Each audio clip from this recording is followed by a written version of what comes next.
Bună ziua. Hello. Good morning. Hi. Good morning, Constantine. Thank you so much for joining us. Hello. Good morning. Hi, everyone.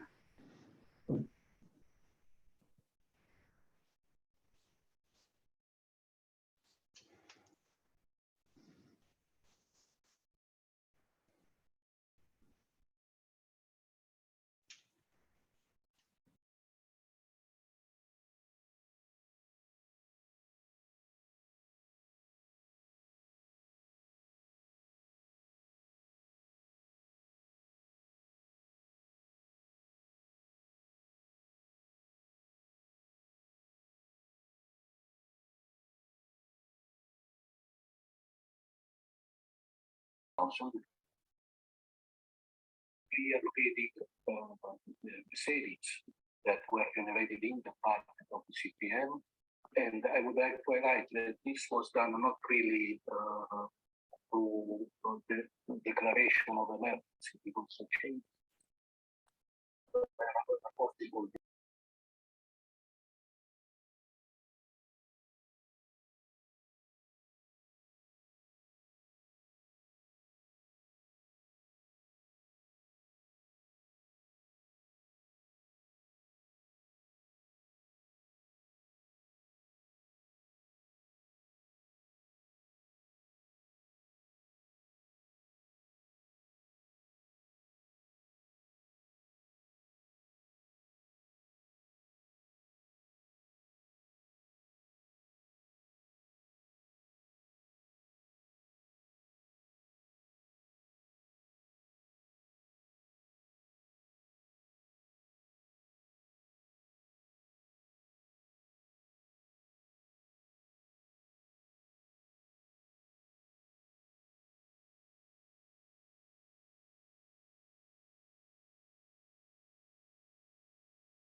Good morning, good afternoon, and thank you all for joining us today here at the IEA and virtually as we launch our roadmap on system integration of renewables for Moldova. My name is Talia Votman, and I'm the program manager for the Black Sea and Caspian region here at the IEA, as well as the program manager for the IEA for EU for Energy. We've worked with our colleagues here at the Renewable Integration and Secure Electricity Division to put together this roadmap with the support of the European Commission and the Moldovan Ministry of Infrastructure and Regional Development.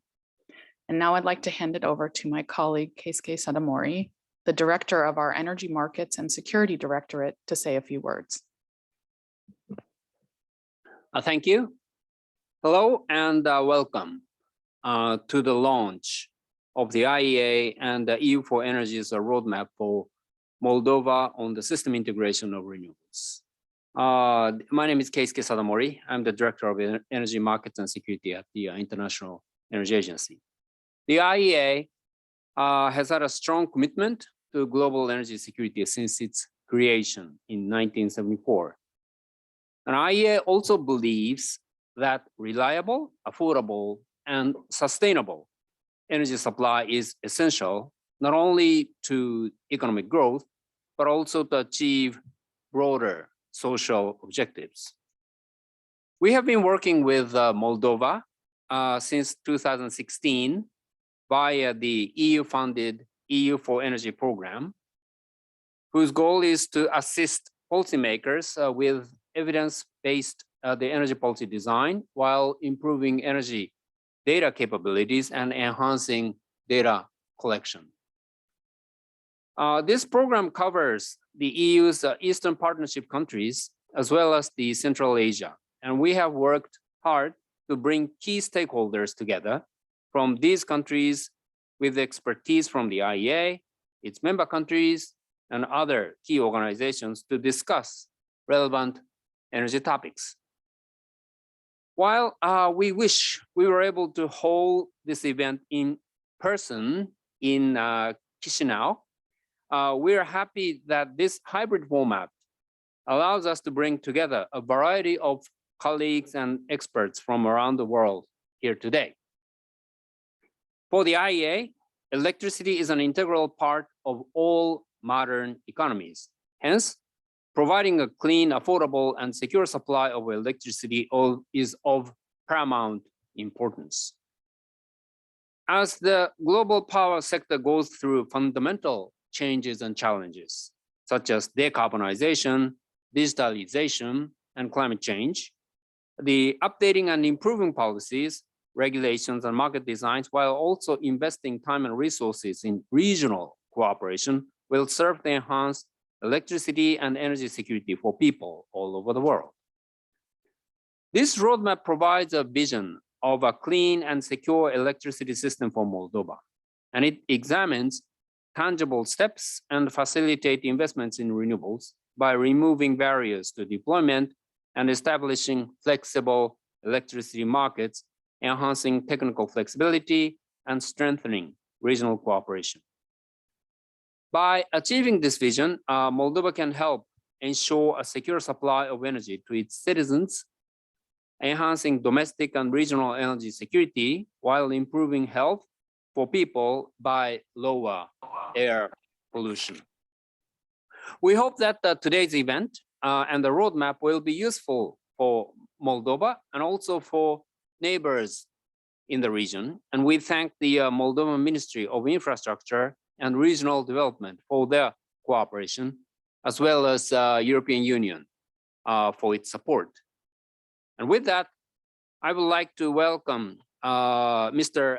Konstantin Borosan, the State Secretary at the Ministry of Infrastructure and Regional Development of the Republic of Moldova, for his opening remarks. Mr. Secretary, floor is yours. Thank you very much for such warm words. Dear colleagues, dear participants, let me introduce or let me express my welcoming speech in my native language in Romania. Honored organizers, dear participants, I am happy to see at this event.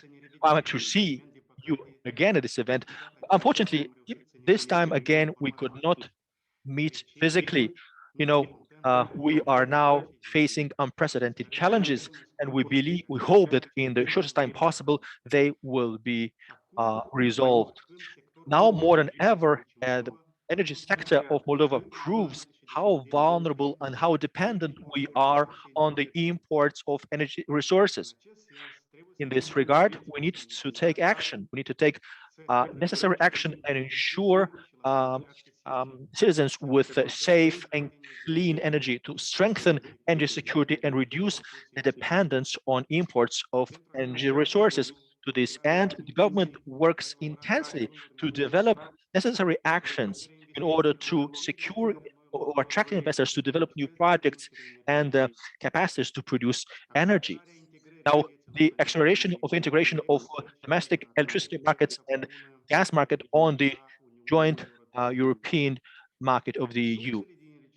Now, the sources of renewables will play a fundamental role in Moldova by contributing to domestic energy production, ensure sustainable development, and fighting climate change. Now, in 2020, the share of renewables in the final gross consumption of energy in our country was about 25%. In this way, Moldova has reached its objective as part of its commitment with energy community of 17%. Now, in order to promote renewables, in December 2021, the government has approved the new capacity quotas and up until 2025 by allocating 400 megawatts, of which 250 megawatts was intermittent resources and 150 megawatts for non-intermittent sources. In this way, we estimate potential investments between 400 and 800 million euros. Also, we work on adjusting and developing the legal framework and normative framework in order to be able to launch the tender procedures. At the same time, the ministry will ensure the transposition of the new directive on the promotion of the utilization of renewables as part of the new of the clean energy package for all Europeans. The area of renewables still represents a challenge for Moldova. We hope that the result of this study that will be presented today, which will be presented today, will show the best technical, economic, normative solutions to integrate renewables. Also, the outcomes of this study and the discussions of today are very much welcome for the Ministry of Infrastructure and Regional Development, which now is in the process of developing the National Integrated Plan on Energy and Climate, in line with which we will approve the new targets for renewables by 2030, based on the scenarios to develop energy sector, which we are modeling now. And not least, on behalf of the Ministry of Infrastructure and Regional Development, an institution responsible to promote government policies in the energy area, allow me to express my gratitude to the IAEA and the delegation of the European institutions for multilateral and continuous and unwavering support to the energy sector and sustainable development of our country. Thank you, and I wish us all a very nice event. Thank you very much, Konstantin. And now let's turn to the author of this excellent roadmap, Craig Hart, who is an analyst in our Renewable Integration and Secure Energy Division, to walk us through the highlights of this roadmap.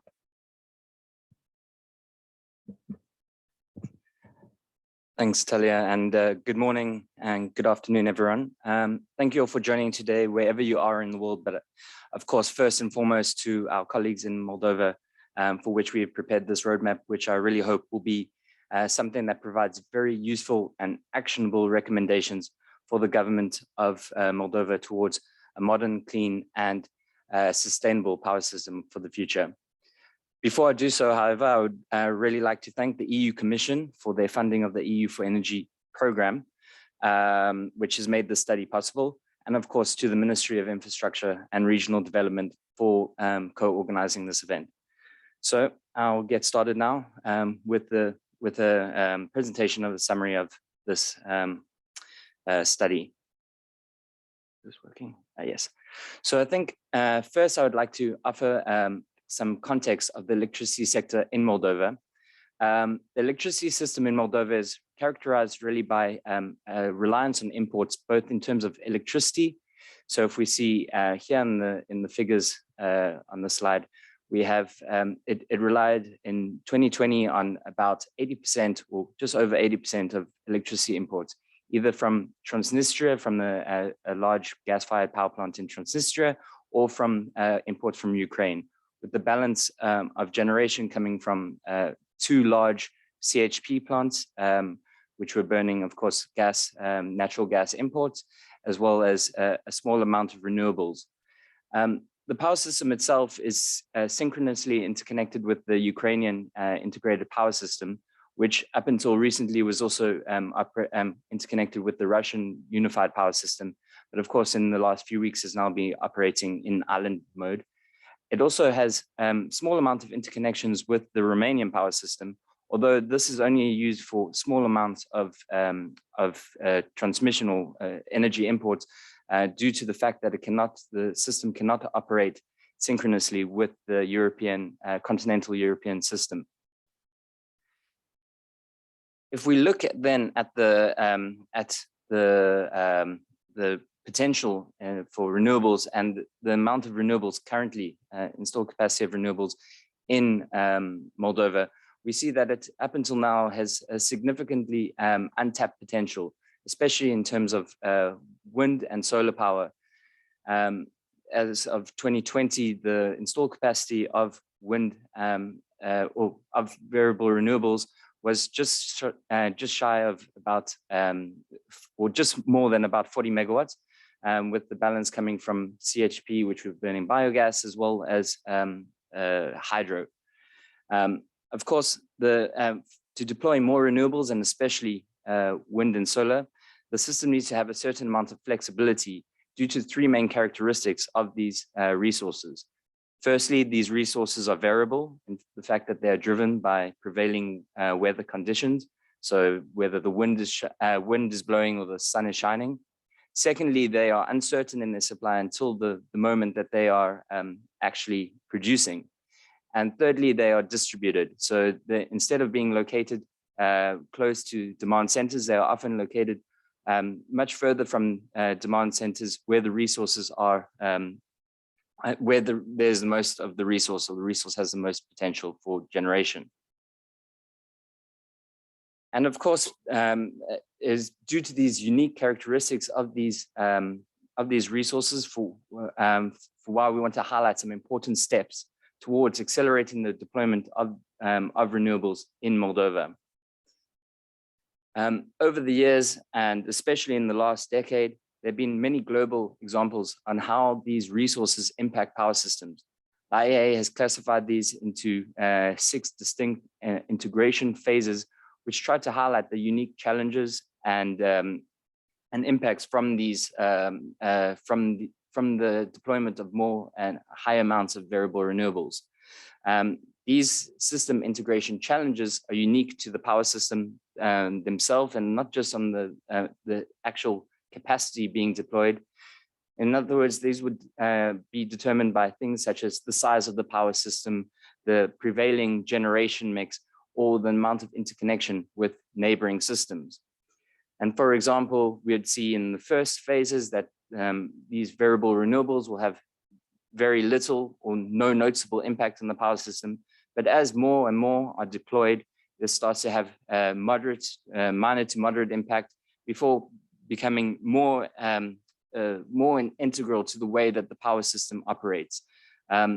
If we look at how power systems, or the integration challenges and the phases that power systems are experiencing today, these are really being focused in the first 4 phases of the integration phases that I show on the slide. But of course, this is going to change as soon as, or as power systems transition to higher and higher phases as they transition towards net zero systems. Of course, one can see that at some point between phases 2 and 3, it becomes very important to have some sort of flexibility assessment for your power system in order to aid the deployment of renewables. And of course, this should not be something that is done as you get to the phase, but in preparation. And so this is one of the things which we would like to highlight in this study. When we are looking at system flexibility, we're not just looking at these flexibility assets that are actually providing flexibility, but we're looking at it in terms of 3 different layers.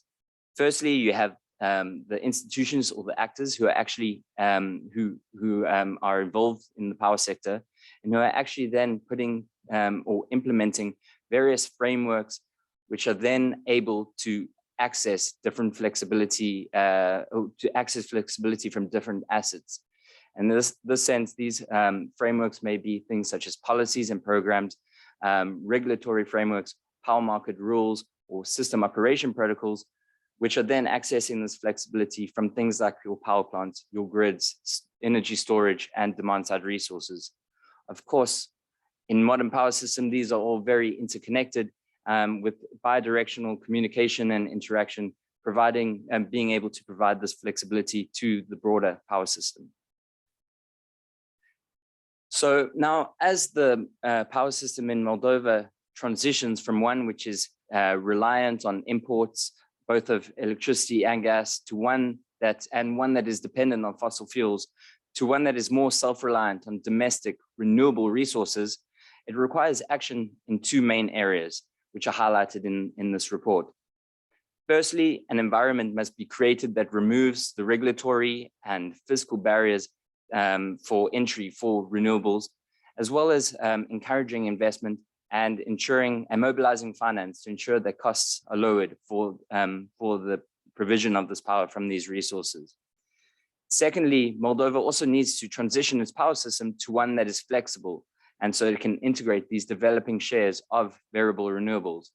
In order to explore the different pathways that are open to Moldova to support this accelerated deployment of renewables, this roadmap looks to transition to renewables across three main themes. Firstly, we see that the removal of both regulatory and fiscal barriers for the development of renewables is vital for stimulating investment in the sector. Of course, we do not have time within this presentation to go through all of these, but instead I will try to highlight one example of this.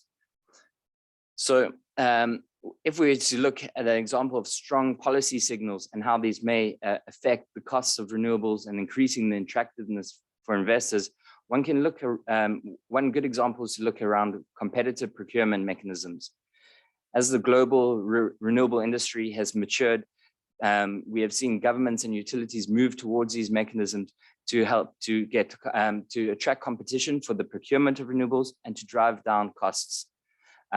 The trend of dropping prices, as we see here from in the figures in the slide, show that this is something that is happening not only in relatively mature markets, but also relatively immature markets such as those in Africa and in Latin America, where you have this downward this response to these strong policy signals and this competitive mechanism for driving down costs.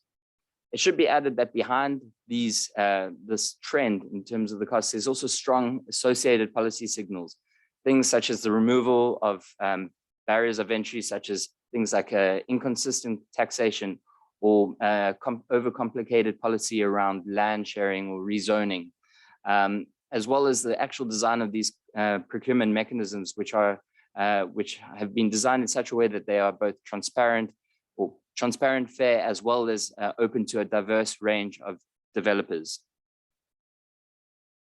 And another important aspect for the transition of the Moldovan system to one which is flexible is the establishment of flexible markets and markets that have increased regional coordination in order to access more available flexibility. I really want to highlight two aspects in this sense. One is that markets themselves can be made to be more flexible. One aspect of renewables that I highlighted earlier was that their production is uncertain.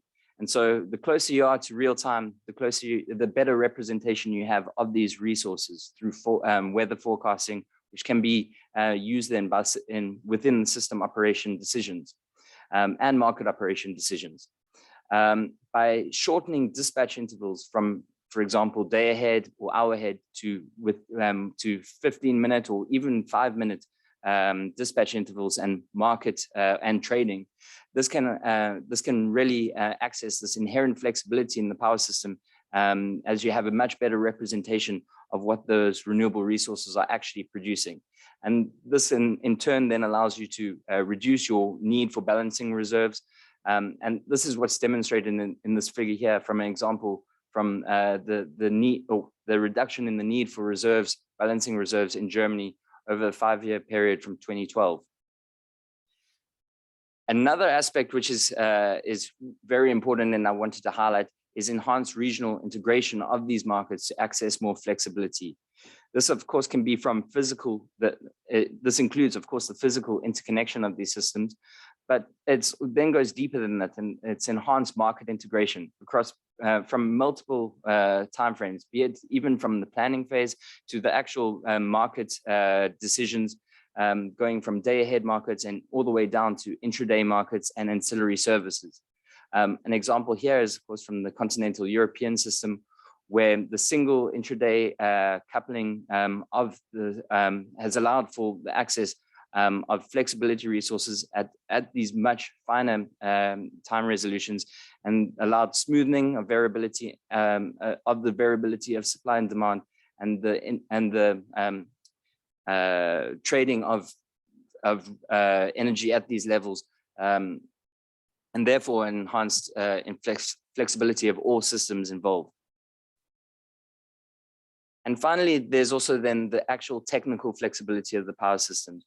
This, of course, is something that includes, of course, the actual hardware and the flexibility assets, but it's more than this in the fact that that you also have to, it revolves around things like institutional changes, ensuring that there's public-private dialogue and to understand best practice or understand flexibility needs. It's also on the market side in terms of incentivizing flexibility solutions, as well as the need to consistently and constantly reevaluate your system flexibility needs as your system progresses along your VRE integration phases. One aspect that I really wanted to highlight, because of the large amount of CHP in the domestic generation capacity of Moldova, is with regards to flexible combined heat and power plants. This of course is a very important consideration for Moldova, considering this the fact that these plants have their production is driven by heat demand, and therefore when they are producing for heat, they have a must-run status, and therefore are a source of inflexibility in the power system. However, these plants themselves can also be made flexible. It's something that has been done in a number of European systems, including in Germany and in Denmark. And while there are a number of ways that this may be done, one way which is through the decoupling of your electricity and your heat production. This can be through a number of different options, such as heat storage, which can be short-term, or even have examples of seasonal pit storage, so even seasonal storage for this, as well as the use of electric boilers for providing peaking heat requirements. Now, in the roadmap itself, we have a number of recommendations which are presented for the Moldovan government, which outline a vision towards a modern, clean and secure electricity system. These are presented across the three main pillars that I've just spoken about, and across three distinct timeframes. And while these recommendations, it is our hope at the IEA that these recommendations will provide concrete actionable steps that can help in the development of the Moldovan energy strategy as we go forward, as were highlighted by earlier in the opening remarks. There, of course, is an extended set of policy recommendations which are included in the full roadmap, but there are also a summary brochure which includes a more summarized set of recommendations. Both documents are available online at the link provided, or that you can see below on the slide, and which will be equally shared with you as participants for this webinar. At this point, I'd like to thank you for your attention and pass it back to Talia. And yes, thank you very much. Thank you, Craig. And now we're going to hand it back to Konstantin to give us an overview of Moldova's progress on renewable investment. Konstantin. Thank you. Yes, we'll be happy to share Yes. what's the status now. For this, I'll start to share my screen.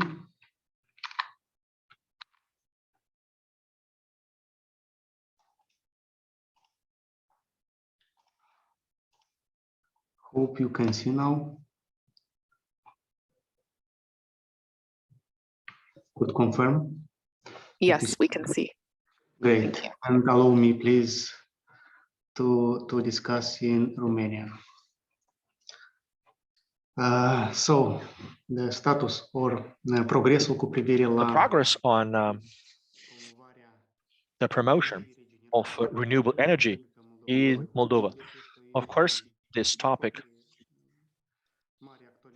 is very important for a number of reasons. Of course, the energy dependence on the external suppliers of energy, which are not controlled by the government. This refers to all the energy resources. It's not just electricity.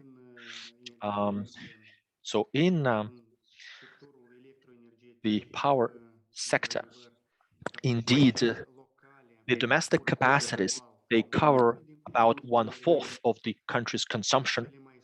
Now, the biggest sources of generations are CHPs based on steam turbines, and which, or their nature of generation is about the curve of heating load. Well, this is a generation profile which is very highly guided by the heating season or the consumption of heat during this heating season. Now, if we would look through the international commitments which the country committed to, and I talk about the target, meaning the share of renewables in the gross final consumption, talking about total energy. So the figures from the statistics, they show a 25% share, which is beyond our commitment. But I would say that it is not a big reason of being proud, because the biggest chunk of this quantity is still biomass. And our concern is that this is biomass that comes from illegal cutting of forest. We want to avoid that. We want to avoid this, and we want to promote other types of renewables and use the biomass sustainably. Now, if were to look at the sector targets, or by categories of consumption in the power sector, all the energy, all the electricity produced from renewables in 2020 was about 3% of the country's consumption, just 3%. We, since electricity in the balance has 10 to 15% share, it means between 0.3 and 0.4% of the whole energy balance of the country. Well, the consumption of renewables in transportation, based on statistics, is negligible today. So in order to be able to present an objective figure, we will introduce or apply the mechanism of reporting of information by importers of oil products. So in the meantime, the development of the renewable energy sector in our country, which has grown significantly in the last 4 or 5 years, starting with 2017, it has become significant. Not only in the last year, it had the largest growth as supplementary capacitors which had been installed, about 40 megawatts, which today are about 120 megawatts capacities of renewable energy, and the largest part being in wind mills, over 73 megawatts, and being followed by photovoltaic panels and hydro installations. But in the hydropower, there is a hydropower plant which dominates practically the structure or the installed capacity at the hydropower plant. If we also looked through the light of technologies and support schemes or mechanisms on the basis of which this works, or on the basis of which the renewable energy producers work, we see that more than a half of the capacity, about 70 megawatts, had been installed on the basis, well, or without any support scheme. So just on the basis of market mechanisms, free market. So 67.7 megawatts today are installed and sell electricity on the free market. So the largest of them being the windmills and being followed by the hydropower plant. Before this, the support mechanisms had applied on the basis of the law number 10 on the promotion of renewable energy. We have applied the 2009 methodology for calculating tariffs, and this capacity and these power plants today represent about 35 megawatts, of which 27 are in windmills. And it has been looked forward also by the investors and the private businesses to implement new support schemes in the law number 10 on promoting of renewable energy. And in 2018, this law had been put into practice. And in 2020, we have confirmed the status of eligible producer for almost all the capacities allocated for solar and wind energy. But the current figures show actually that today we do not have all the capacities that had been confirmed installed, only 7.5 megawatts. And we are very glad that the capacities that had been installed today have exceeded the capacities installed on the basis of fixed tariff. And there's still room for more potential in enhancing capacities. Capacities of the installations which operate on the basis of net metering, because the limit of the 5% of the upper limit of the operator and until 1560 megawatts, there's still potential. So with regard to the activities undertaken by the ministry to apply the normative framework or to remove the barriers which the previous speaker referred to in the presentation, there is progress, and we are working in this regard. We have approved a number of regulations, including the regulation on attributing the status of eligible producer by the government on the basis of tenders. And there are also capacity quotas that had been allocated, 400 megawatts that had been mentioned. There is the regulation approved. So the regulation on qualifying installers or experts that will install the equipment. So today, the mechanisms or the existing support schemes guarantee the procurement of entire power generated by a single purchaser, and that's the central power supplier. This is how we call this entity in our country. And also the energy efficiency, energies regulation on how it is organized and operated. So today, this is the single information center for investors as regards renewable energy. And as I was saying, in order to better quantify the renewable energy. Or just to quantify the renewable energy, we shall enforce the reporting mechanism by the producers of fuel products, of the mixtures that they use, the quantities of imported fuel products. De asemenea, da, deci deci elaborarea planului național de acțiuni.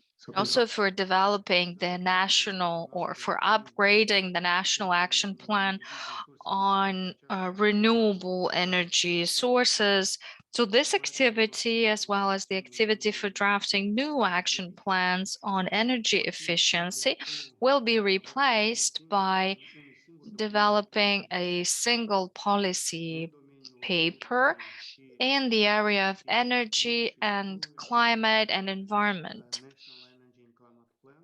That's the National Energy and Climate Plan that we had been focusing on for the time being. As soon as we have scenarios, the scenarios for developing the energy sector, we can finalize this exercise, and we may say that this is the development of the energy sector as a whole for the 2030 and the horizon till 2050, with the vision till 2050. So as I was saying, the supporting schemes for renewable energy investments had been applied since 2018. So we can see on the basis of the figures that the highest interest today would be for net metering. And the other mechanisms, the fixed tariff, well, even if all capacities had been granted, not all of that is put into effect. Of course, the largest capacities organized to auctions and tenders had not been started yet, but we hope, well, actually, on the basis of our communication with investors, with the business associations, we can notice that there is interest for that, and I hope that this is materialized, and this interest becomes something real. So net metering mechanism today is possible for the consumers whose production installations don't exceed 200 kilowatts. So from the statistic data as of today, the average power of one installation which works on the basis of net metering is about 15 kilowatts. So this is small capacity, which also means that for fixed tariffs from 10 kilowatts till the capacity limit is 1 or 4 megawatts applied depending on the technology. So 4 megawatts would be for wind technologies. And as I said a bit earlier, in December 2021, the government had allocated new capacity quotas on top of those that had been used on the basis of the government decision 689 to 400 megawatts, out of which 250 in variable capacity, solar and wind, and then 150 in non-variable, biogas and biomass and hydropower. And I would like to emphasize that since there are areas, and we know of the existence of the areas of spaces which are not used today, we want to use these areas for producing renewable electricity, and we are aware of the limited areas thereof and of these spaces for installing photovoltaic panels. And this is why in these cases we have three subcategories under the capacity limit of 1 megawatt in total, being 50 megawatts being allocated for this technology.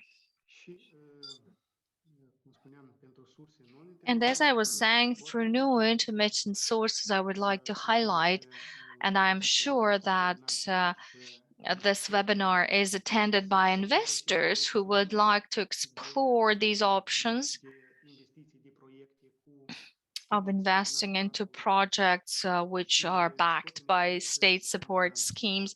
And I would like to highlight the cogeneration on the basis of biogas, biomass, and synthesized gas, because these capacities are fully granted for fixed tariff support scheme, which means that there will be no, so for these power plants, there will be no tenders organized, and investors and the producers are free to submit their sets of documents to the regulatory authority on the basis of the principle provided for in the regulation, first come, first served. And moreover, there's no capacity limit, just as is the case of other technologies, which means that potential producers can look into the power plants with larger capacities, more than 4 megawatts.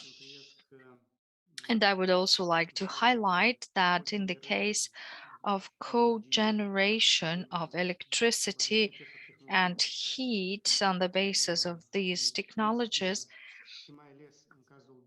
and in particular, in the case of solid biomass, we have excluded the possibility of using the products which come from forestry. As I was saying, we would like to store and not, use the forests, which in which our country has the lowest afforestation rate. So on the basis of this decision of the government,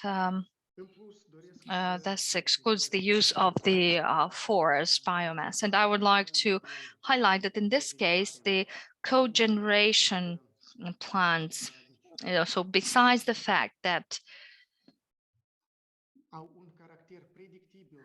they are predictable and non-intermittent character of generating electricity, they also provide a range of other issues, such as solving the issue of the waste, which is a concern for all governments and our government including, and that's been the case for a long period of time. And I think that through this support instrument, we may solve this issue. And the generation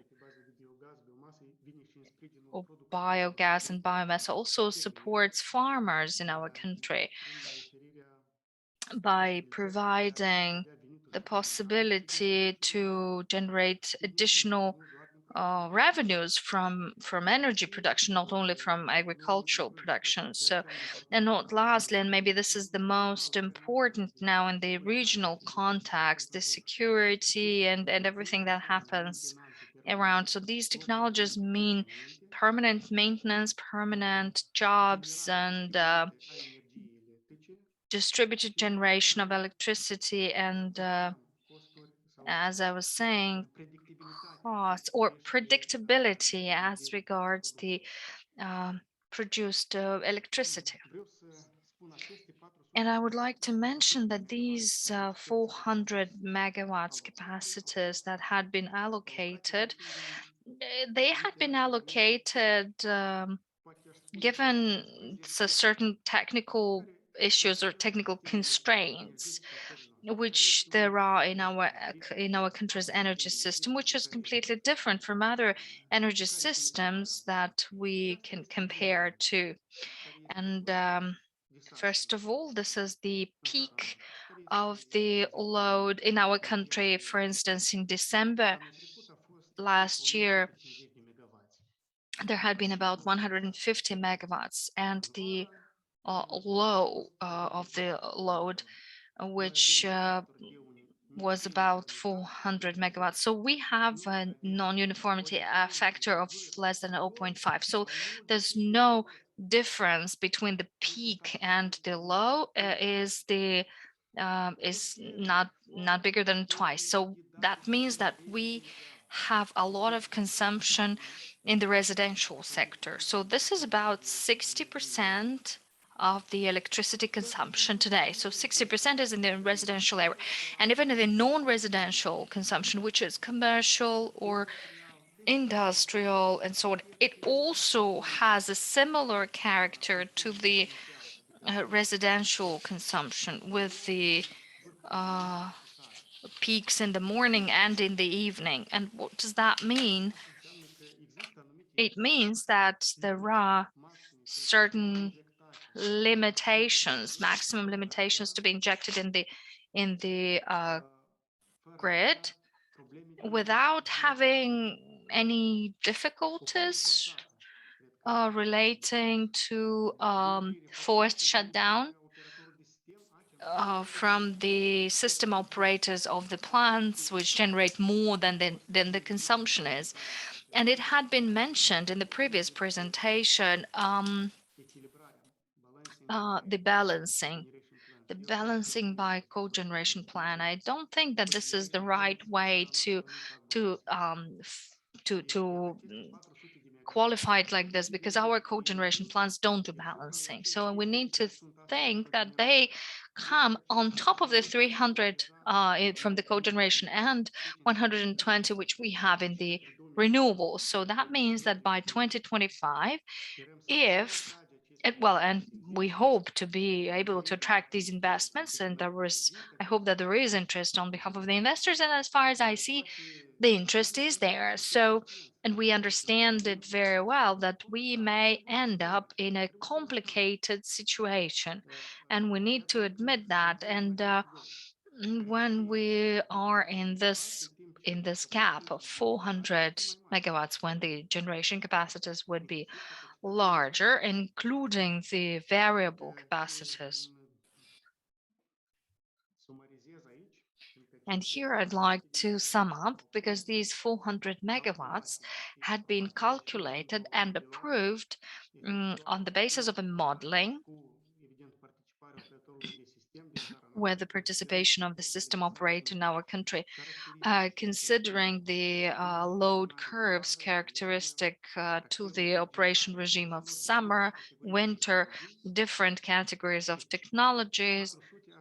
So 400 today is maximum which the energy system could absorb without having to forcibly shut down.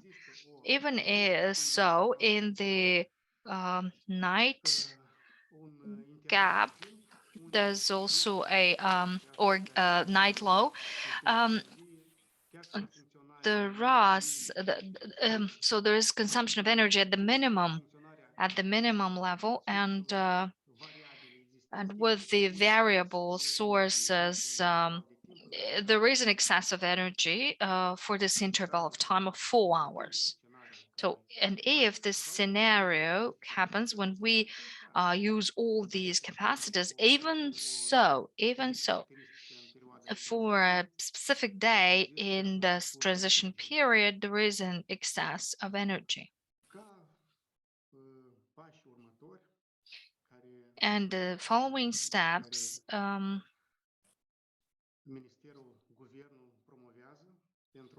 that the government promotes for sustainable development, and also taking into account all the technical, economic, and other kind of constraints, they would be the following. So first of all, the main policy document is the Integrated Climate and Energy National Plan, would provide a single strategic vision as regards the development of the sector, not only of renewables, but also including this subsector. And we are following that, and we see which are the commitments and which are the scenarios in case of the plans of the EU member states and some countries within the framework of the energy community, which have developed the drafts of these documents. So we would like very much to finalize this exercise and have we want to have these scenarios and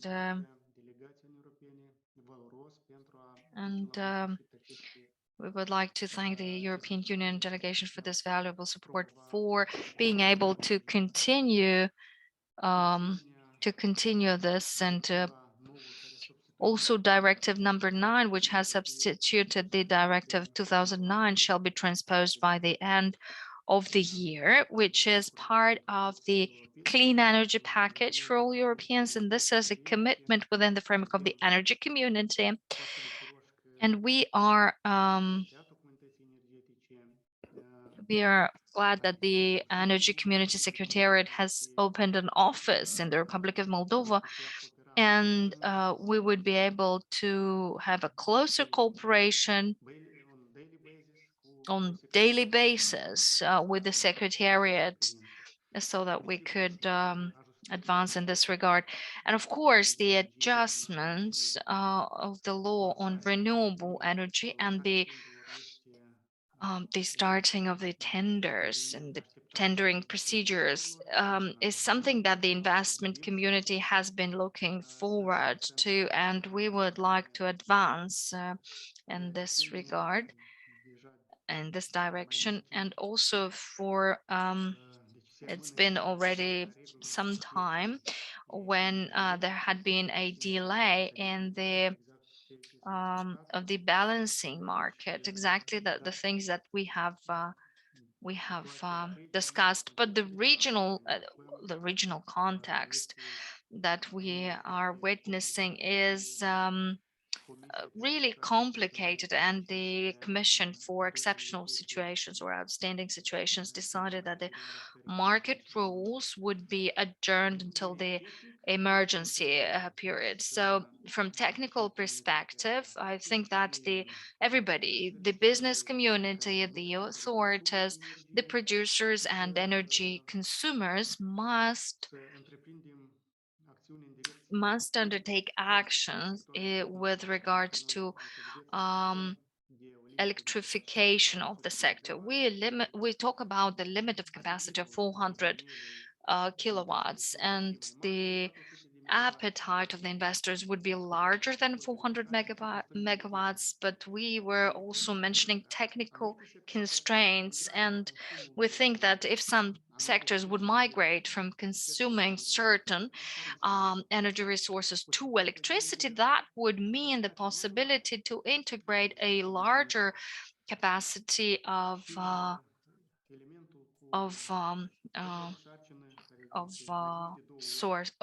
capacities, and the load curve with twice the difference between the low and the peak is besides certain constraints created to the operator of the system, they also cause some limitations to produce energy in certain intervals of time. The sectors could change their schedule of functioning. So they could change their schedule so that they could work around the load curve. Of course, a possible area of flexibility or increased flexibility of the power system is the so-called sectors coupling or coupling consumption sectors or power tweaks. And I saw in one of the slides presented by you, you have this study, integration into district heating systems of renewable sources. And today we have in Eastern Europe countries that harness the excess of electricity produced in the night in order to heat the water in the district heating system. So there are examples and like this, and we believe they are feasible for our country as well. Well, because we are very strongly vulnerable, they're very vulnerable reliable on natural gas. Well, but the centralized systems, they allow to integrate other sources and not just natural gas. And of course, as part of or as a measure to increase flexibility is integration of storage capacities. We are aware that this will be tackled maybe in the auctions for renewables, which I was talking about, because all the producers or all the participants on the market, even when they benefit from support schemes, they are parties responsible for balancing, meaning that they must ensure if there are a non-compliance of or misalignment of the generation and supply, they should provide energy which should cover the consumption schedule. Well, I think that this would be what I wanted to tell you and share with you today. Thank you for your attention, and we will be happy to discuss in a more extended format or in a bi-directional format with involving all members of the panel and participants in the webinar. Thank you very much for that. Konstantin, thank you very much for that overview. And now we will move to our panel discussion. And we're going to be looking at challenges and opportunities for renewable energy deployment in Moldova. And this will be moderated by my colleague, Pablo Heviakoch.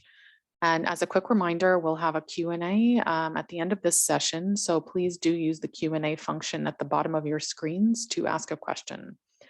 Pablo, over to you. Thank you very much. And thank you for the invitation and the opportunity to moderate this interesting discussion. We have a set of 3 panelists that represent different sectors and different stakeholders that will be involved in the future of the development of the energy system in Moldova. I would like to introduce them first, after which I will give each one of you the word, where you can provide a brief introductory statement, and then we can move onwards with some questions. Also, I would like to once again remind that there's a Q&A function in the webinar. We already have some questions from the audience, and I think it would be great if we can address some of those as part of this session. One of the first panelists that we have here is Adil Hanif, and he's an Associate Director of Energy and Infrastructure Policy at the European Bank of Reconstruction and Development, where he works focusing on energy and regulatory issues. Then we have Sebastian Papapanagiotou, who works at Hitachi as the head of HVDC sales in Central, Southern, and East Europe for Hitachi Energy, where he focuses on integrating renewable energies. And finally, we have Vasiliki Clonari, which is the head of energy system integration in Europe, where she coordinates Wind Europe's activities on wind power system integration. So I would like to invite Adil, please, to provide your introductory statement.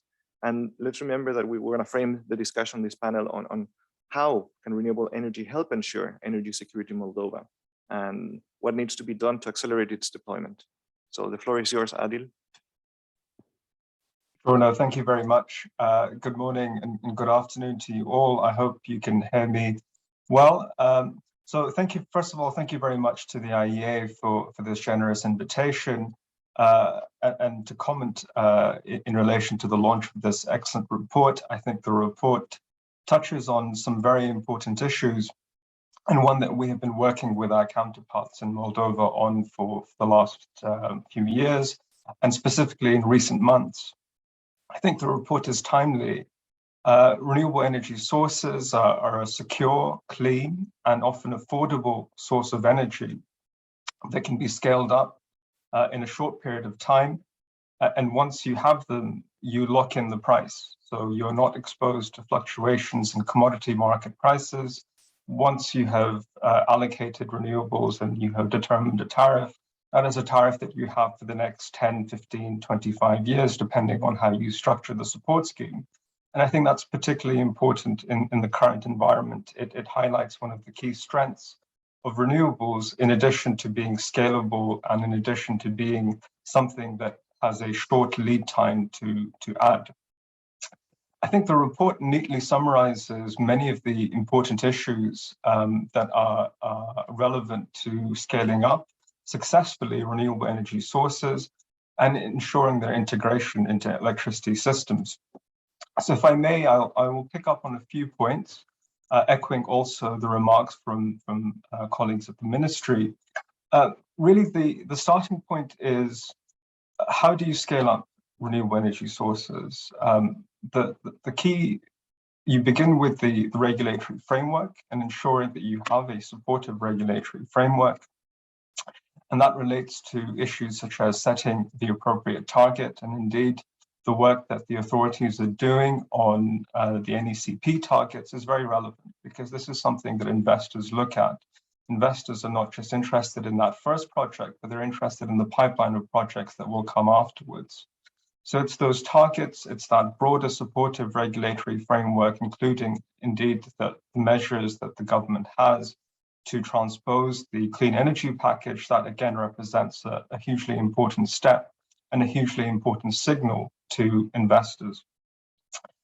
Building on that, it's the risk allocation. That's something that we as a financial institution are very focused on.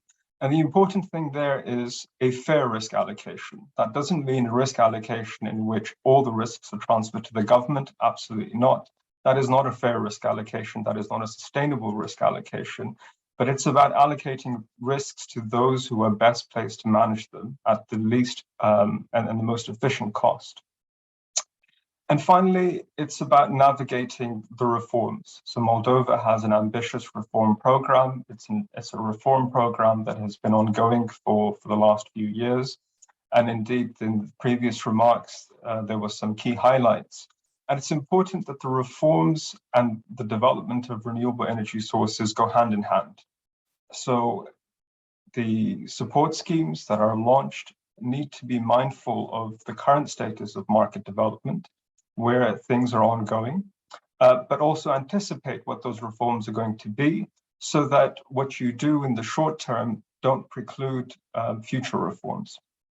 And this relates to things like the arrangements for the support counterparty, the arrangements for balancing. This is where Moldova is making lots of arrangements at the moment. And indeed, it's important to find a right balance between where the market is today and where the market we hope will be in a few years' time.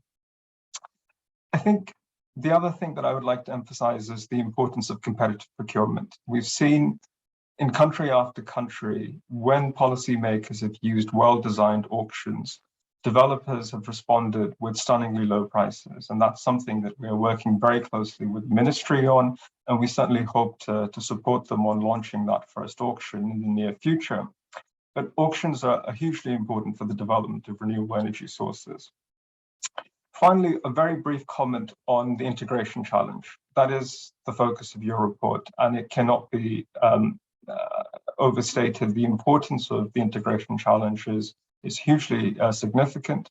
And I think your report very neatly summarizes the distinction between, on the one hand, the market arrangements that are needed to facilitate the integration of renewable energy sources.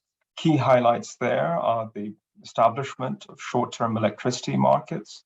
Those are very important to allow developers, to allow market participants to efficiently manage the integration challenge. And the second part of it is the infrastructure. Indeed, flexible energy sources, grid management techniques, demand-side management.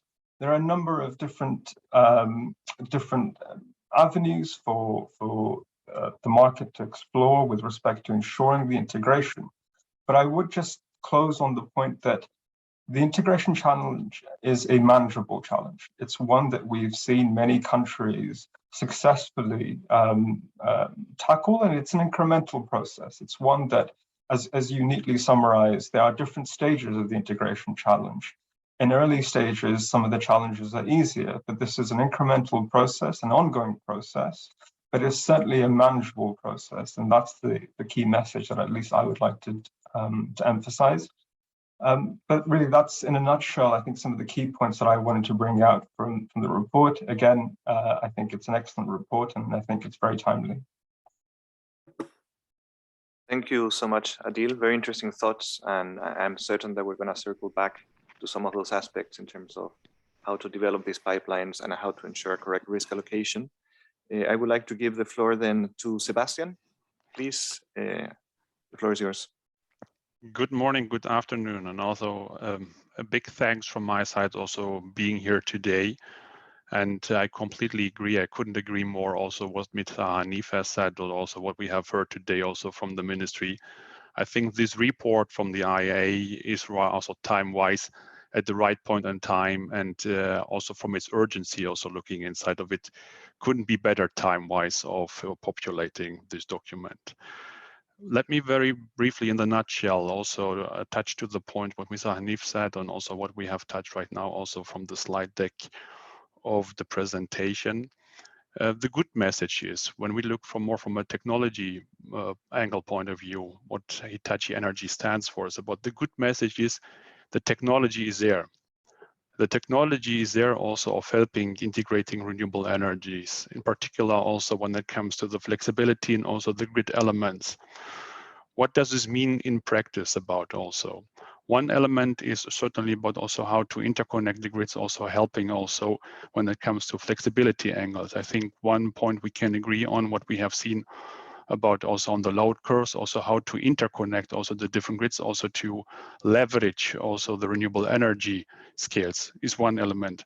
The other element is also the flexibility on the local side. So which means also we have to look more from two angles. One thing is on the local grid and the other element is also the interconnection angle. And I think this report is touching both of these points very well.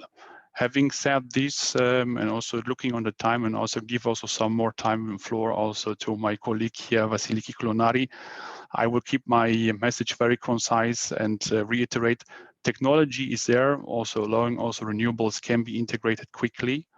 It is, as said, just more or less a timely and also coordinative manner that needs to be obtained.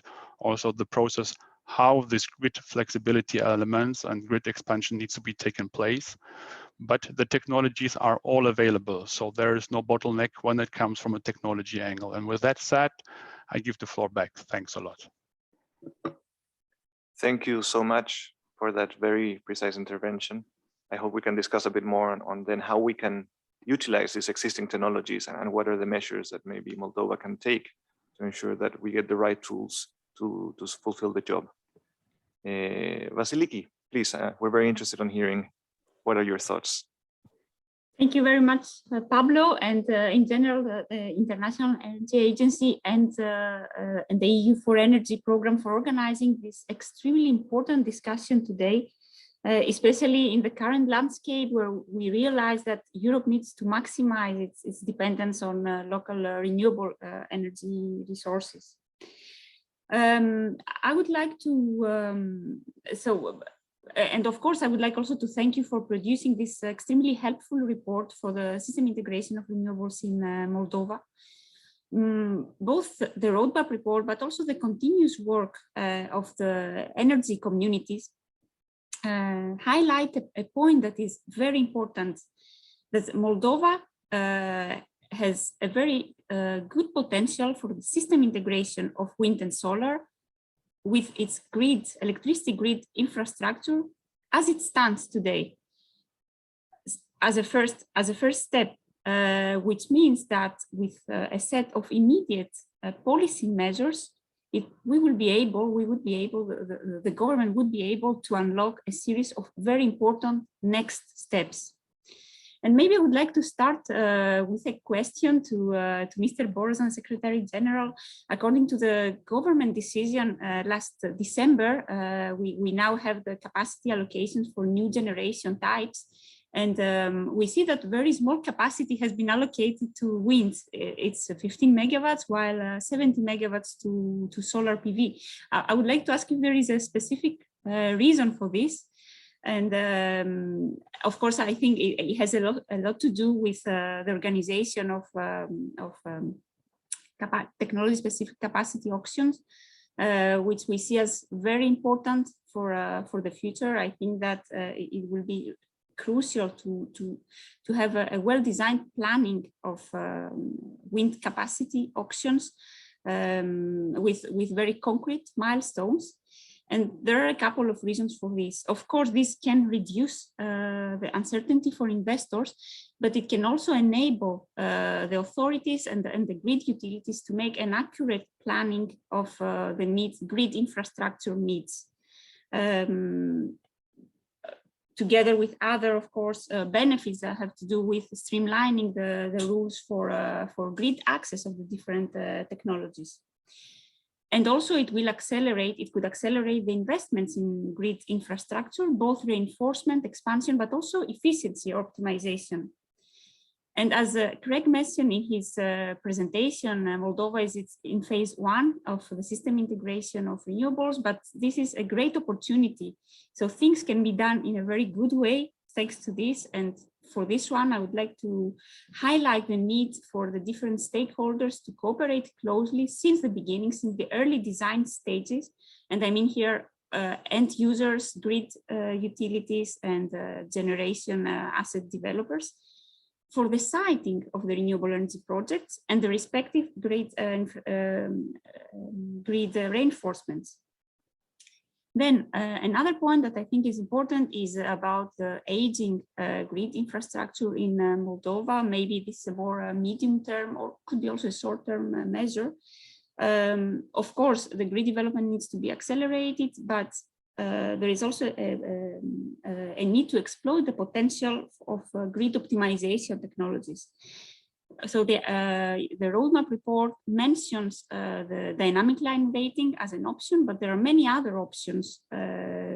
So 2 years ago, when we published a position paper presenting the benefits of these technologies, and which we see, of course, in these categories, but lately also ENSOI updated its pioneering Technopedia. So it's a platform where all these technologies are listed.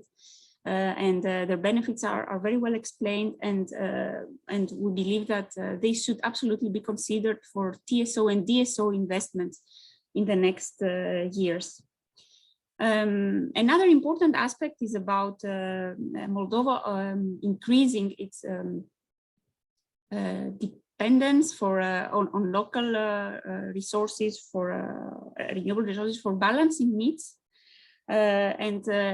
One measure could be that some of the new renewable capacity could be procured together with storage or co-located with other generation types from the ones that are already in the planning, in the capacity allocation. And then a last point is about, of course, the long-term contracts or support needs for new technology types. When accelerating the implementation of the spot market and the balancing market will also, of course, enable market-based long-term contracts, such as the two-sided contracts for difference that we support for the deployment of wind energy. So these were the points I would like to make, and I would be happy to reply to any questions. Thank you. Thank you very much, Vasiliki.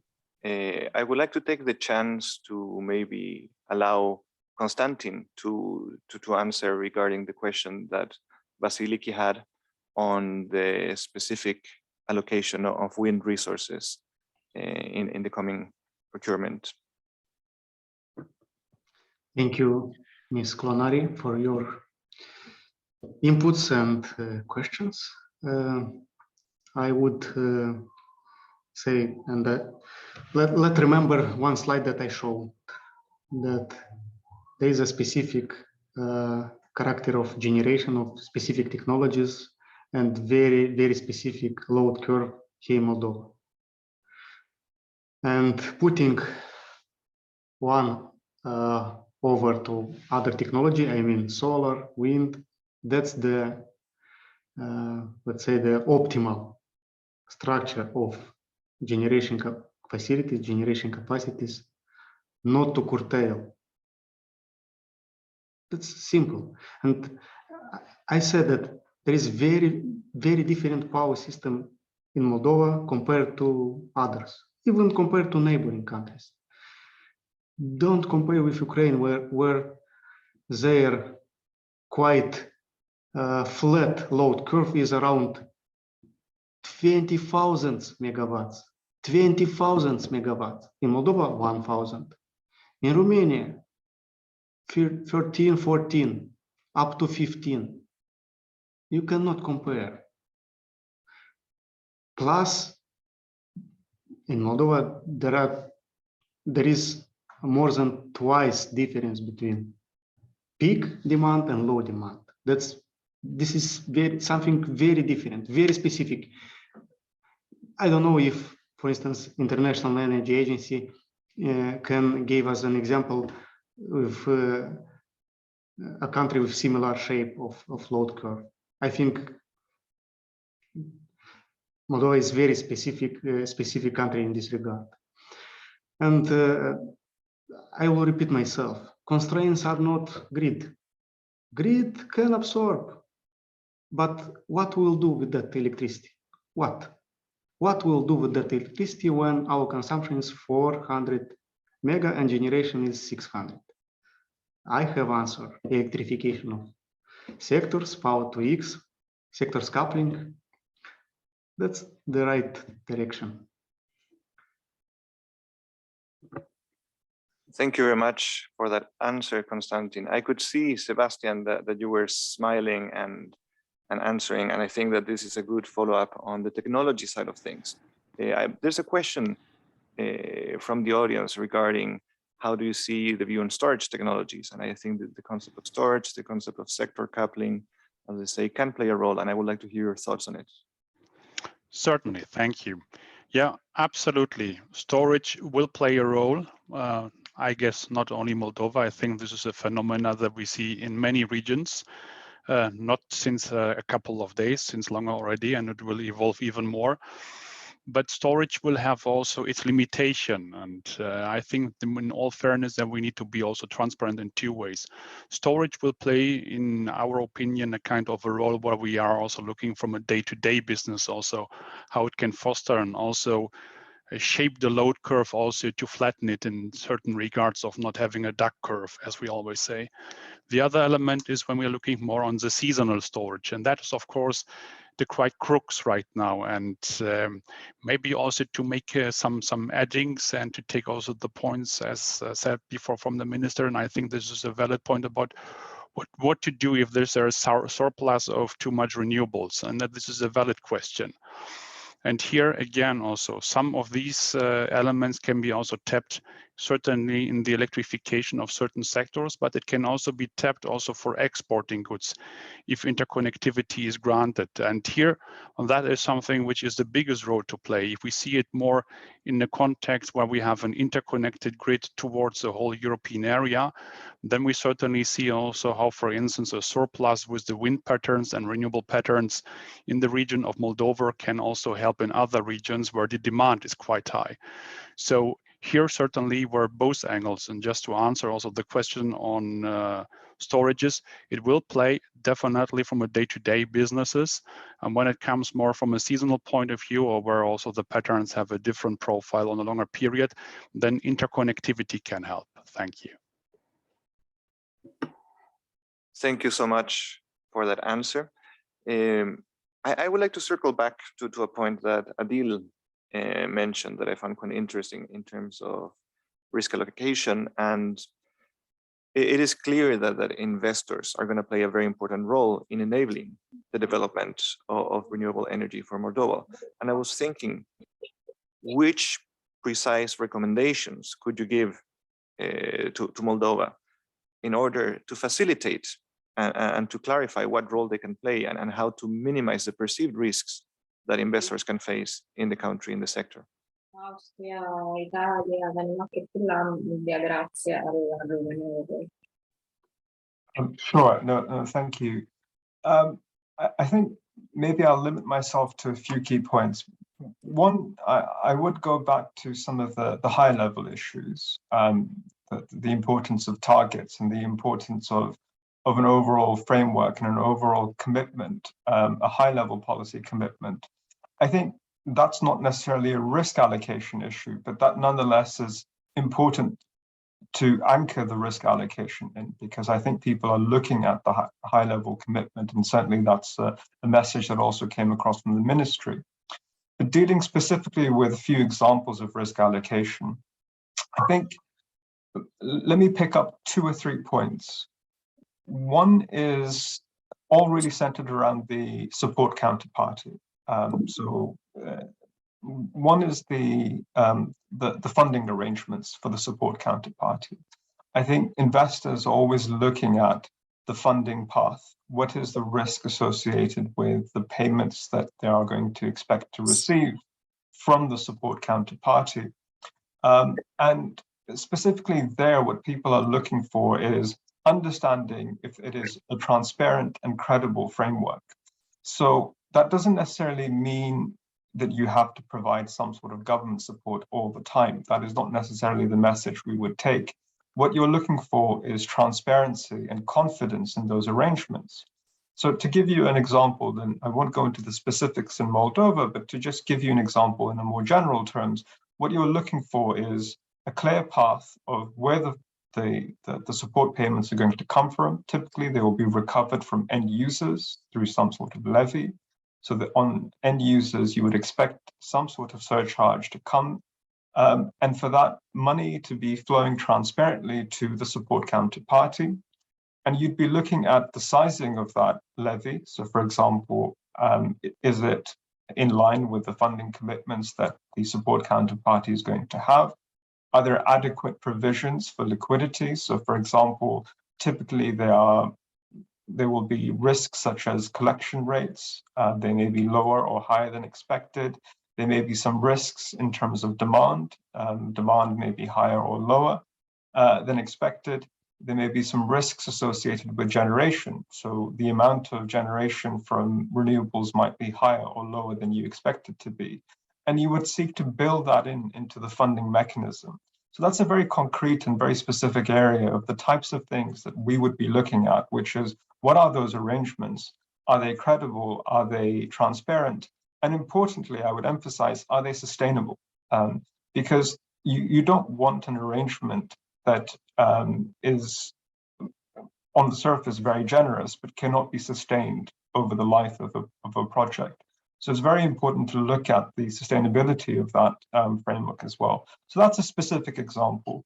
I'll stop there, and there are, of course, many others, but I think that, to me, is a key message that we take to policymakers all the time: the funding mechanisms, the funding arrangements, the transparency of those, the credibility of those, the sustainability of those.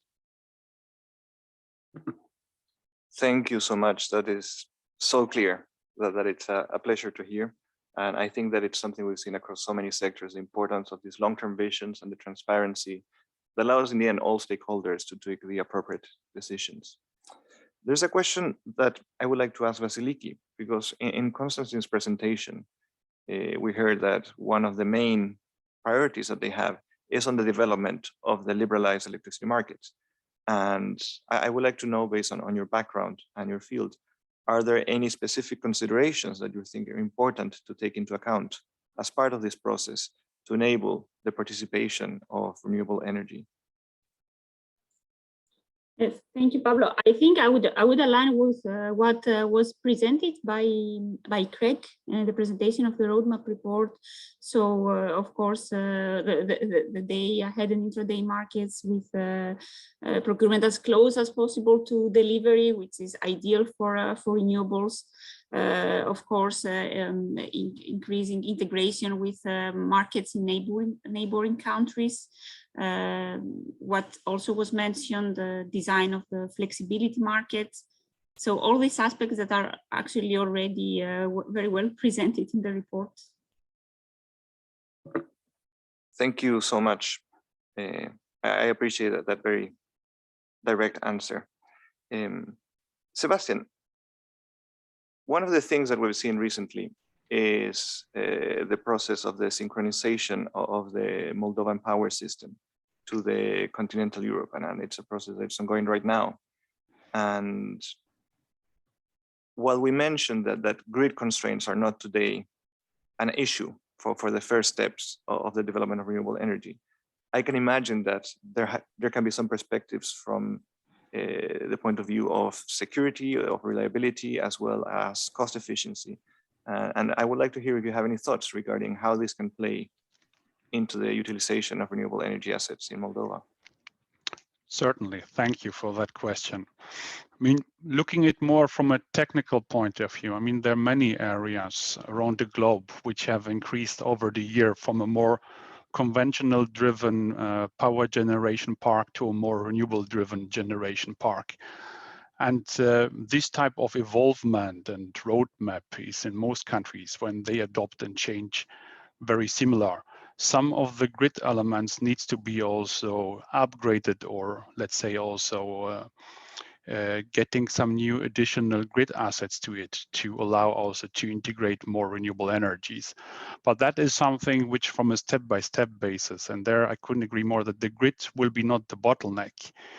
If that is clear and also perceived by all stakeholders, that's always a very good message, because looking from the past, what we have learned, that was something always identified as the bottleneck, and where also the lead times also for implementing also the grid capacity have always a very long lead time. And then all of the sudden, certain elements for the integrations of renewables might be then also stuck in terms of that the grid cannot absorb this anymore. So I'm more than glad to hear that when it comes in the case of Moldova, that also the analysis are showing that the grid will allow also of integrating more renewables. The question will be more also when it comes to the synchronization, how Moldova can also gain a leverage also by exporting or having also the opportunities to connecting also the different transmission patterns to other areas of Europe, for really also having no curtailments in the years to come when further integrating renewables. I think that is something to have a concise look onto it when connecting to other regions and also to further increase renewable energies. Thanks so much. Thanks so much.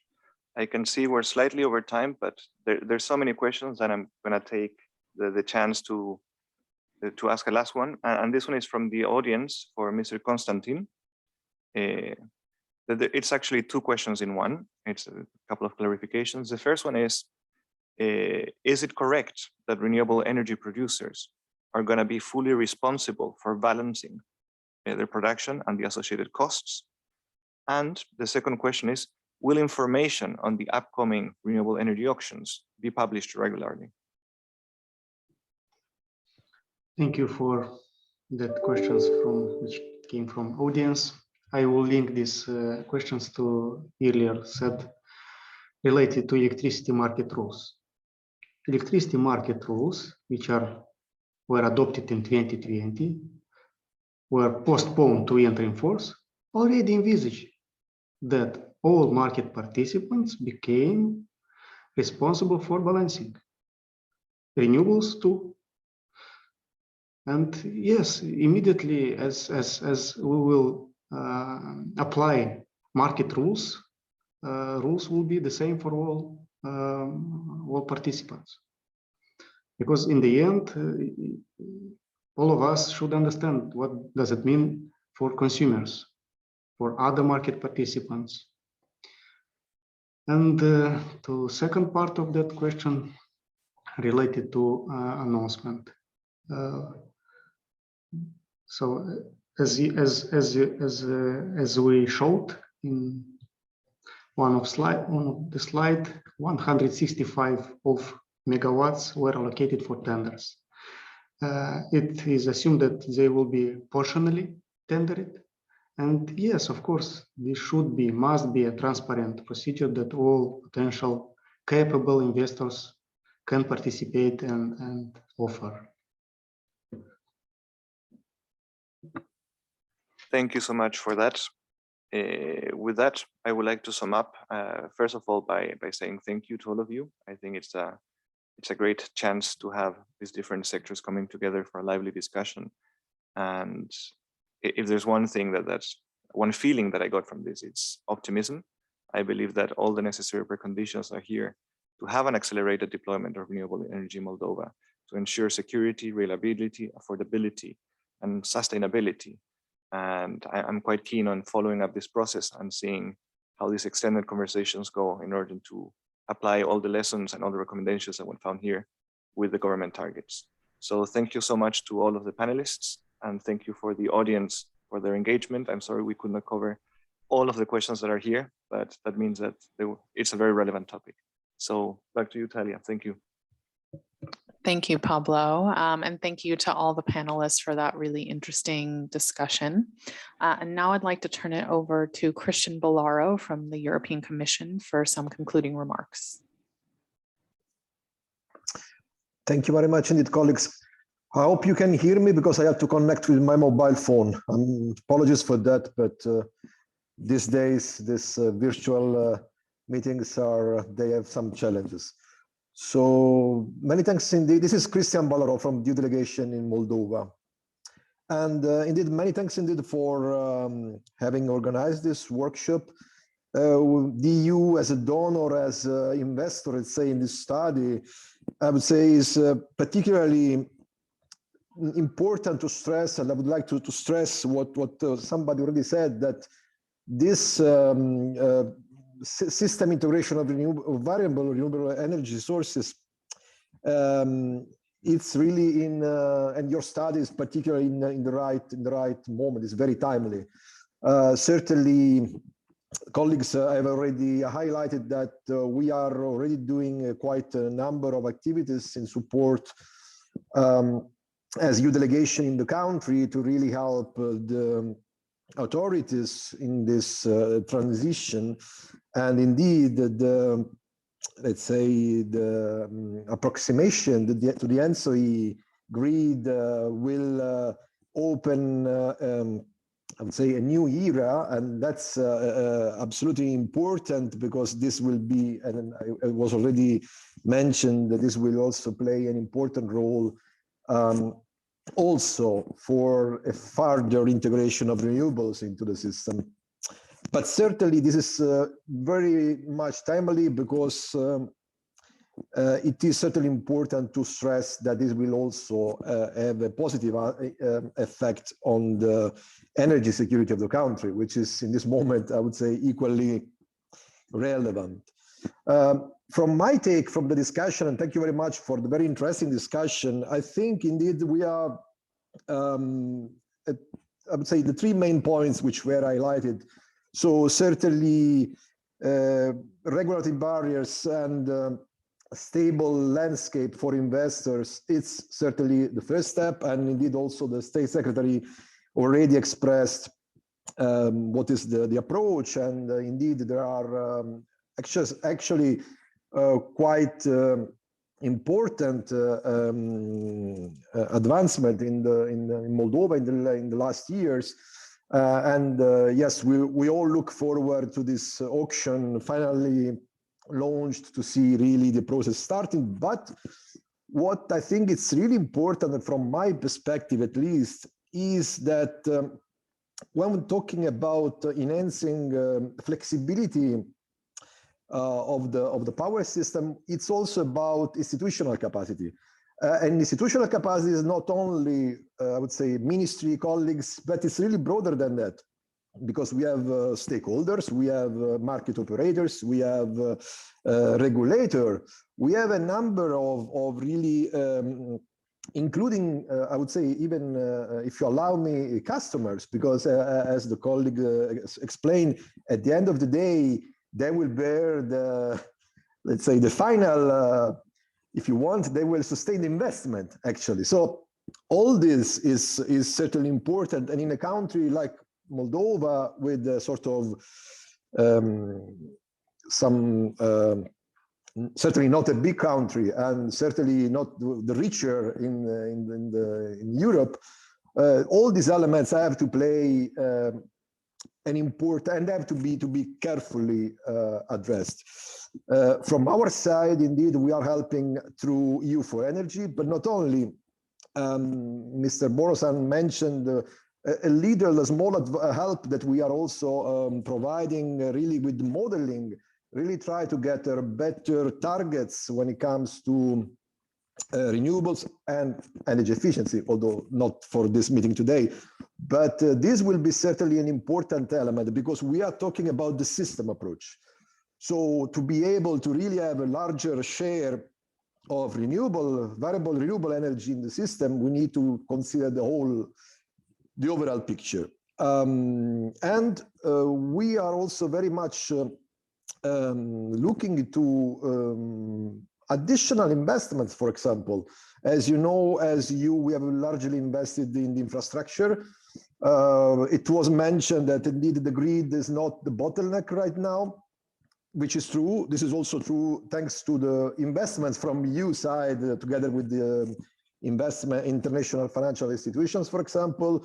And you know that we have in place even in other important, for example, like the high voltage direct current back-to-back station in the south, which is indeed an important element. Let's see what will happen given the new scenario, but certainly these are all signs that infrastructure investments have been doing and it's implementing in this period to be able to have sort of necessary grid reliability, and therefore indeed there are very good, let's say, the outlook seems slightly positive and optimistic. We all look forward to this potential. You said it, untapped potential for wind and others. Yes, certainly this is the opportunity which is there, and I think will be very important for a number of reasons. Equally relevant, I would say, is about sector coupling. So really, although in Moldova there is not big industry sector, however, certainly this can play a role, possibly also considering the CHPs and the share thermal and electricity with the district heating in Belz and Chisinau. So all these elements are certainly very important. At this stage, what I think it's really, and I think that your report indeed was perfect from this perspective, is that in spite of geopolitical challenges that are clearly going beyond ourselves, for the Republic of Moldova, there is an important opportunity where you have, if you allow me, a number of elements of the puzzle which are indeed available, which are on the table, and we really need to work all together to really make, if you allow me, this transition, which I would dare calling green transition, just because renewables has also the side effect of being, let's say, helpful for the Paris Agreement, which is a sort of additional important element. So there is an opportunity there, and for the EU is certainly keeping this work, monitoring this closely and standing by the institutions. And I think that all these steps that are indeed discussed today, they can really pave the way for a great transition, and there is certainly an opportunity. And therefore, to conclude, I certainly look forward to the next steps. Mr. Borosan already mentioned this NECP, which is under preparation, and also look forward for the transposition of the clean energy package, which is equally relevant. And nevertheless, we are very aware that still there is an important need in terms of both physical investments, but also capacity building, really supporting all the stakeholders in recent transition.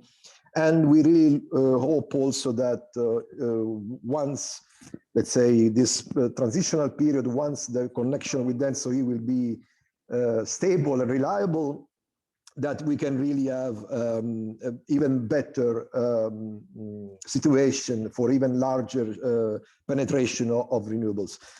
This is from my side. Many thanks indeed for this quite interesting, a lot of food for thoughts, I would say, which can also be helpful for future programs together with the colleagues and together with all the experts there. Thank you very much indeed. Over from my side. Thank you, Christian, and thank you very much, everyone, for watching and participating and for your questions. We hope that you found this to be an interesting and useful discussion, and that you will all now go and dig into the roadmap further. Thank you very much to our speakers and our panelists. Thank you to the Ministry of Infrastructure and Regional Development for their support and coordination. And of course, to the European Commission for their ongoing support for EU for Energy. And a final thank you to our interpreters for a wonderful job. And with that, I think we will end the event. So have a good afternoon. And all the slides will be available on the event website later today, along with this recording. Thank you. Thank you. Have a good day. Bye. Thank you. Goodbye. Thank you.